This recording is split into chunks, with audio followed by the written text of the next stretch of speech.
राज्य उत्पादन शुल्क विभागाच्या भरारी पथक क्रमांक 1 ठाणे यांनी मोठी कारवाई करत गोवा राज्यातून बेकायदेशीररित्या आणण्यात येणारे परराज्यातील भारतीय बनावटीचे विदेशी मद्य जप्त केले आहे।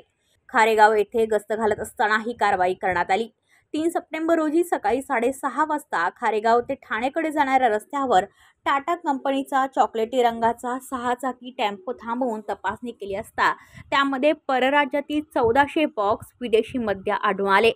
सदर मद्य गोवा राज्यात निर्मित असून दारूबंदी कायद्याअंतर्गत ही वाहतूक बेकायदेशीर असल्याने वाहनासह मुद्देमाल जप्त करण्यात आला आहे। या कारवाईत जप्त केलेल्या मालाची एकूण किंमत तब्बल 1,56,00,000 इतकी आहे। या प्रकरणी वाहन चालक मोहम्मद शमशाद सलमानी याला अटक करण्यात आली असून गुन्हा रजिस्टर क्रमांक 170/2025 नोंदवण्यात आला आहे। आयुक्त डॉक्टर राजेश देशमुख यांच्या आदेशाने व वरिष्ठ अधिकाऱ्यांच्या मार्गदर्शनाखाली ही कारवाई पार पडली आहे। पुढील तपास निरीक्षक महेश प्रकाश धनशेट्टी यांच्या पथकाकडून सुरू आहे। अधीक्षक राज्य उत्पादन शुल्क ठाणे कार्यालयाच्या अधीनस्थ आमचे भरारी पथकाचे निरीक्षक श्री धनशेट्टी आणि यांच्या टीमला अशी माहिती मिळाली, गुप्त माहिती मिळाली की ठाणे जिल्ह्यातून गोवा राज्यामध्ये निर्मित असलेली गोवा राज्यामध्ये एक्साईज ड्युटी कमी असल्यामुळे तिथे विदेशी मद्य स्वस्त असतं, तर अशा मद्य ठाणे जिल्ह्यात येणार आहे आणि त्याची वाहतूक आपल्या जिल्ह्यातनं होणार आहे अशी त्यांना माहिती मिळाली।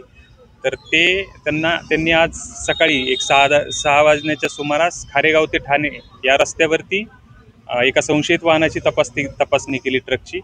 तर या संशयित वाहनाची तपासणी केल्यानंतर या ट्रकमध्ये त्यांना जवळपास सुमारे 1400 बॉक्स विदेशी मद्याचा साठा असल्याचं आढळून आले आणि ह्या मद्याची पाहणी केली असता ते गोवा राज्यामध्ये निर्मित आणि महाराष्ट्र राज्यामध्ये प्रतिबंधित असलेलं मद्य असल्याचं प्रथमदर्शनी आढळून आलं। तर या गुन्ह्यामध्ये या ट्रक चालक वाहन चालक याला अटक केलेली आहे आणि त्याच्याकडून आणखी त्यांनी हा मुद्देमाल कुठून आला आणि तो कुठे घेऊन चालला होता याचा तपास सुरू आहे। एकूण 1400 बॉक्सेसची अंदाजे किंमत 1,34,00,000 आहे आणि वाहनासकट या सगळ्या गुन्ह्यामध्ये जवळपास 1,56,00,000चा मुद्देमाल हस्तगत करण्यात आला आहे आणि यापुढील तपास आमचे निरीक्षक धनशेट्टी आणि त्यांची टीम करते।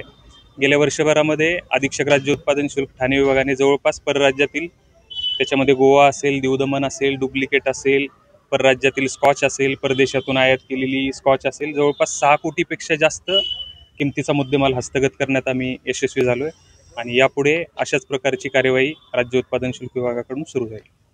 आता ही वाहन आम्हाला आज सकाळीच सापडले, म्हणजे आता 12-12:30 वाजता आहेत। तर आज याच्या पुढे आम्ही ह्या वाहन चालकाकडनं आणखी माहिती आम्ही हस्तगत करू आणि याच्या मागचा मुख्य सूत्रधार कोण आणि हा माल नेमका कुठे कुठे डिस्ट्रीब्यूट होणार होता याची माहिती आम्ही करून आम्ही अंतिम निष्कर्षापर्यंत लवकरच पोहोचू।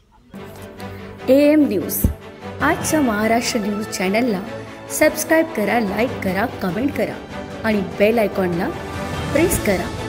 एक पाऊल सत्याकडे, प्रत्येक विभागाचा हक्काचा व्यासपीठ आजचा महाराष्ट्र न्यूज।